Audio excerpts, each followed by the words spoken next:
نماز سے غافل ہے، دین سے غافل ہے، داڑھی سے غافل ہے، پگڑی سے غافل ہے، سنت مصطفیٰ سے غافل ہے، آپ اسے اندھا تصور کریں، اندھا تصور۔ اب جمعے کا ٹائم ہے، آپ دیکھیں ایمان، جس کا جتنا مضبوط ایمان ہوگا وہ اتنا جلدی، جتنا مضبوط ایمان ہوگا اتنا ہی وہ تمام چیزوں کو چھوڑ کر ایک صرف وحدہ لا شریک کی بارگاہ میں آ کے بیٹھ جائے گا۔ تو اب اگر ایمان ہی ایسی، اس وقت ایمان ہی ایسی چیز ہے جو ٹیسٹنگ کر رہا ہے، اگر تو کسی کا ایمان ہے تو ایمان اسے مجبور کرے گا، تمام چیزوں سے بے خبر کر دے گا، ایک ہی چیز کی خبر دے گا، وہ اللہ کے حضور سجدہ رہے گی، تو وہ اپنے رب کے حضور پہنچے گا۔ تو اگر اس کا ایمان ڈیمیج ہے، کمزور ہے، مردہ ہے، تو جناب وہ چارپائی پہ بیٹھا رہے گا، کسی چوک پہ بیٹھا رہے گا، کسی ایسی گفتگو میں محو گفتگو ہوگا جس کا اسے اجر بھی نہیں ملے گا۔ میرے دوستو، اسی اعتبار کے ساتھ ہمارے علماء نے سے زیادتی، کم بیشی ہم کچھ نہیں کر سکے، اصلاح نہیں کر سکے، اور آج معاشرہ ڈیمیج ہو چکا ہے، ہر بندہ اپسٹ ہے، ہر بندہ پریشان ہے۔ اور یاد رکھیں نبی رحمت صلی اللہ علیہ وسلم کی حدیث پاک ہے کہ مومن کمزور ہو سکتا ہے، مومن کمزور ہو سکتا ہے لیکن مومن جھوٹ نہیں بول سکتا۔ طاقتی اعتبار سے، پیسے کے اعتبار سے، کوئی دنیا کی معاملات کے اعتبار سے مومن کمزور ہو سکتا ہے لیکن مومن جھوٹا نہیں ہو سکتا۔ یہ حضور کا ارشاد گرامی ہے۔ حضور نے فرمایا کہ مومن جھوٹا نہیں ہو سکتا۔ جب حضور سیدنا غوث اعظم شیخ عبد القادر جیلانی رحمت اللہ علیہ آپ جب حصول علم کے لیے گئے نا تو قافلے کے ساتھ آپ اٹیچ ہو گئے، تو آپ کی والدہ نے آپ کو پیسے، اس وقت کے جو بھی درم تھے، دینار تھے، تو آپ کے کپڑے میں سی دیے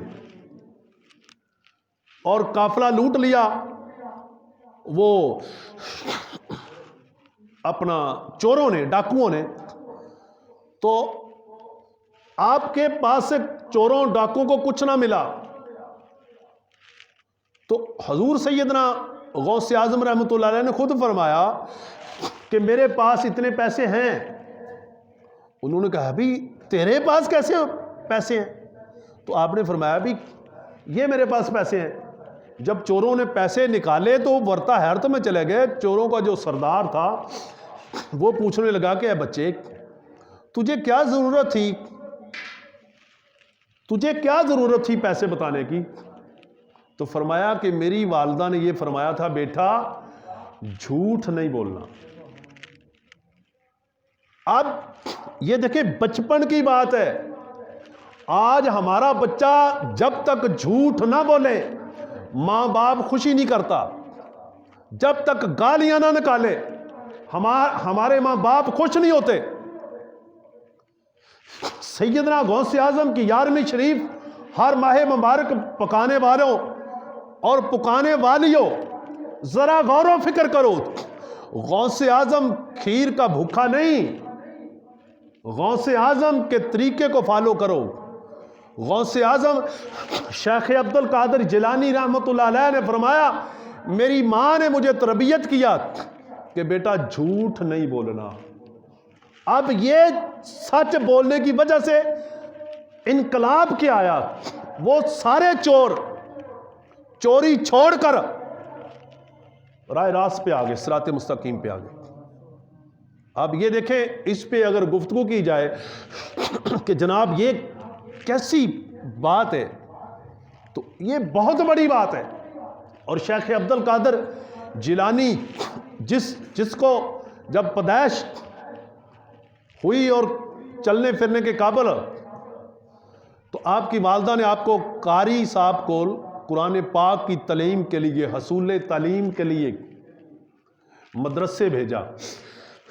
جب آپ مدرسے آئے تو 15 سے 18 سپارے حضور سیدنا غوث اعظم رحمۃ اللہ علیہ نے زبانی قاری صاحب کو سنا دیے. اب یہ بات بڑی قابل غور ہے. حضور غوث اعظم کے استاد نے فرمایا بیٹا آگے سناؤ.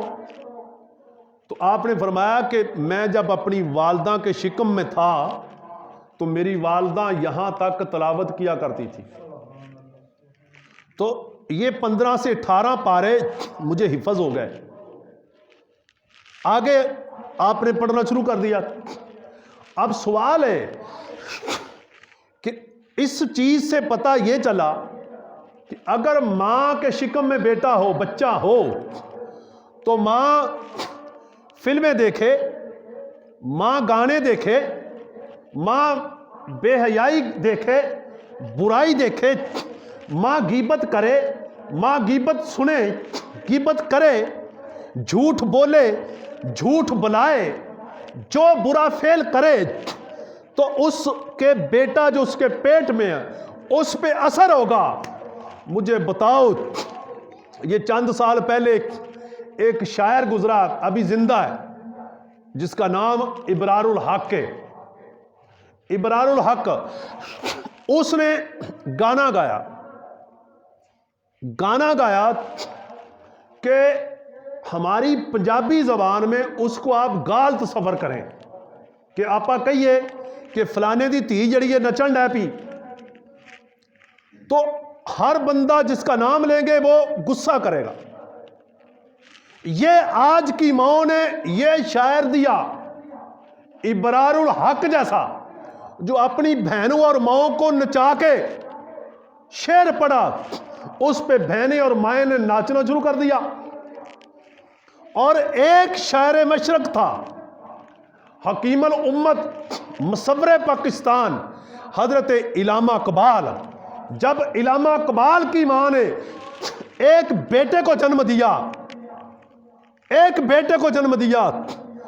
تو اس بیٹے نے کہا کہ دشت تو دشت دریا بھی نہ چھوڑے ہم نے، بحر ظلمات میں گھوڑے دوڑا دیے، اور تیرے کعبے کو بتوں سے بچایا ہم نے، تیرے قرآن کو سینے سے لگایا ہم نے، پھر بھی تو کہتا ہے کہ ہم وفادار نہیں.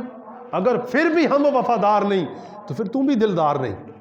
ایک شاعر یہ تھا جس کے تصور نے ہمیں پاکستان دیا، اور ایک شاعر یہ ہے ابرار الحق کہ جس کے شعروں نے بے حیائی کو جنم دیا، برائی کو جنم دیا، اور اپنی ماں اور بہنوں کو نچانا شروع کر دیا. ایک اقبال وہ تھا جب یورپ گئے ایکسپورٹ میں پڑھنے، واپس آئے تو صحافیوں نے سوال کیا، اقبال یورپ کا بڑا حسن، بڑی ایک اس طرح کی روشنائی، بڑی عورتیں بے حیا، بڑا عجیب طرح کے معاملات، اقبال تیرے اوپر یورپ کا ماحول غالب نہ آیا؟ تو اقبال نے کیا خوب جواب دیا، ہر بات کا جواب آگے سے شعر. اقبال کہتا ہے کہ خیرہ نہ کر سکا میری آنکھ کو جلوہ دانش فرنگ، سرما ہے میری آنکھ میں خاک طیبہ و نجف. یعنی میری اکھاں دے اتے یورپ کا ماحول غلبہ نہ کر سکا. کیوں نہ کر سکا؟ کہ میری آنکھوں میں سرما تھا مدینہ پاک کی خاک کا اور مولا علی کے در پاک کی خاک کا. اس لیے جب